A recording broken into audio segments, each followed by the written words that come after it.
যদি দেবী মায়ের মনের মতো নিজেকে তৈরি করে না উঠতে পারি, তাহলে শেষ হয়ে যাবে আমাদের সম্পর্ক।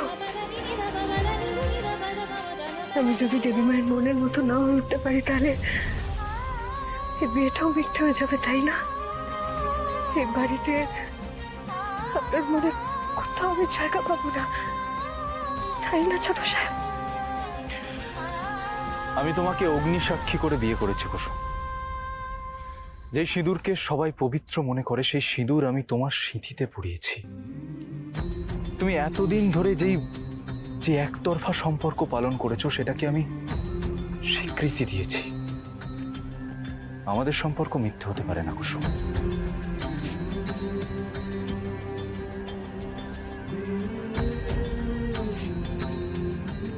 আমি শুধু চাই তুমি আরো সুন্দর করে নিজেকে গড়ে তোলো, তাহলে আমরা সবাই তোমার জন্য গর্ব অনুভব করব কুসুম। তবে এটার জন্য তোমাকে আমরা কেউ কোনো জোর করব না, এটার পুরো সিদ্ধান্ত তোমার নিজের। আয়ুষের জন্য একটা যোগ্য পাত্রী ঠিক করে ফেলতে পারলেই আমি নিশ্চিন্ত। তা তোমার চিন্তায় সেই যোগ্য পাত্রী কেমন হবে? যাকে দেখলেই মনে হবে সে গাঙ্গুলি বাড়ি আলো করে থাকতে এসেছে। এটা ঠিক যে আমি বরাবর দেবী মায়ের কাছ থেকে স্নেহ পেয়ে এসেছি, কিন্তু এটাও ঠিক যে তিনি আমার মধ্যে কোনোদিনও নিজের বৌমাকে দেখতে পাননি।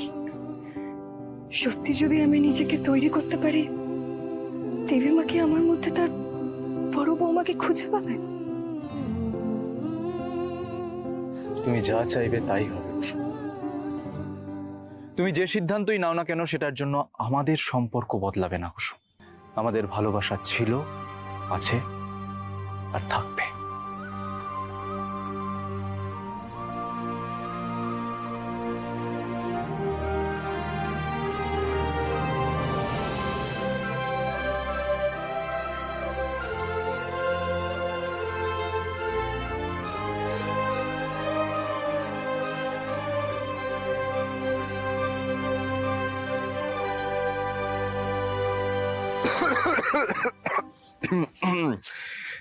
জাদুকর, আমাদের কাছে তুমি ভাইদার জন্য একদম পারফেক্ট। হ্যাঁ কুসুম, তোমাকে মনির মন জয় করতেই হবে। কি কুসুম, পারবে তো? আমি পারবো ছোট সাহেব, শুধু আপনি আমার পাশে থাকলে, আমাকে সাহস দিলে আমি। আর এই অস্ত্র দিয়ে আয়ুষ্মান গাঙ্গুলিকে আমি এমন জায়গায় এনে দাঁড় করিয়েছি যে আমি যা বলবো তাই করবে। আমার বোন আয়ুষ্মানকে খুব ভালোবাসে জানো।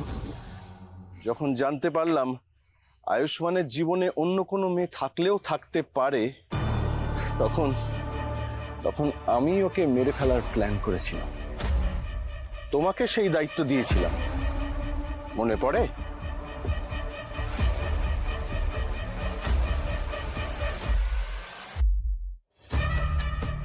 আজ একটা জীবন শেষ হবে, আর একটা গল্প শুরু হবে।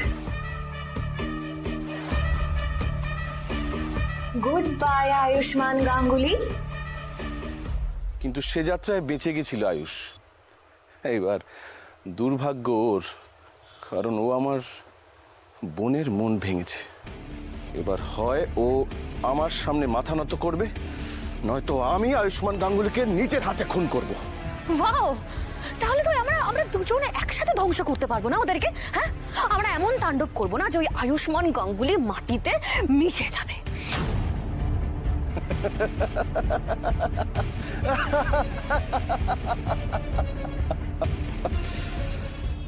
একসাথে একসাথে মানে তুমি আর আমি? ভুলে যাও দেবলি না, তোমাকে আমার আর প্রয়োজন নেই। এবার আয়ুষ্মান গাঙ্গুলির সঙ্গে আমার মুখোমুখি লড়াই হবে, আর তুমি যদি মাঝখানে ঢোকার চেষ্টা করো, তাহলে তোমাকে মেরে ফেলতে আমার এক মুহূর্ত হাত কাঁপবে না। মানে এটাই যে আমি আমার নিজের প্রয়োজনে দরকার পড়লে। কে? আরে মোহন, আয় আয় ভেতরে আয়। গাঁ থেকে কবে এলি? এই তো আজ সকালে। ও আয় ভেতরে আয়, ভেতরে আয়। এই কুসুম, দেখ কে এসছে। এই দেখ, মালদা গাঁ থেকে মোহন কাকা এসছে। মোহন কাকা, সুখে থাকো মা। ভালো আছো তো?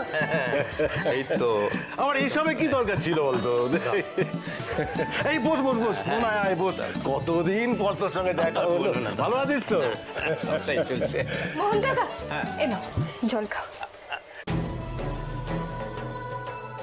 আরে মেয়ের বিয়ে দিয়ে দিছো নাকি শঙ্করদা?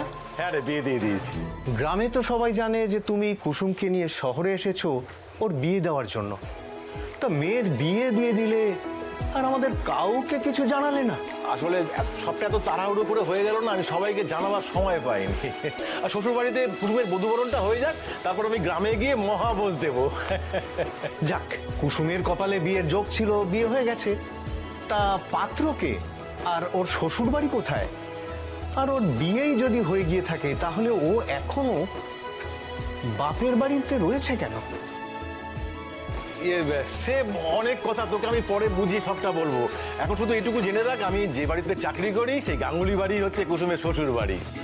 মানে আমার মেয়ের বিয়ে হয়েছে কর্তামা ইন্দ্রাণী গাঙ্গুলি, ইন্দ্রাণী গাঙ্গুলির বড় ছেলে আয়ুষ্মান গাঙ্গুলির সঙ্গে। কাকা বাড়ি ফিরে চলো, আমি তোমাদেরকে ফিরিয়ে নিতে এসেছি। চলো, মাকে আমাদের সম্পর্কে সমস্ত সত্যিটা বলে এসেছি কাকা। মা রাজি কুসুমকে বাড়ির বউ হিসেবে গ্রহণ করার জন্য।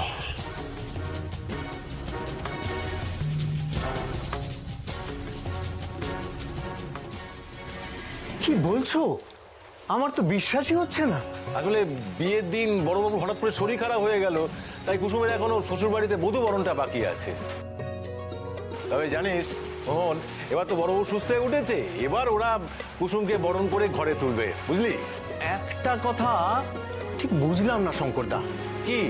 এক কুসুম যদি গাঙ্গুলি বাড়ির বৌমা হয় তাহলে তোর এখনো ওই কাজের লোকের মতো করে শ্বশুর বাড়ি যাওয়ার কোনো মানে নেই।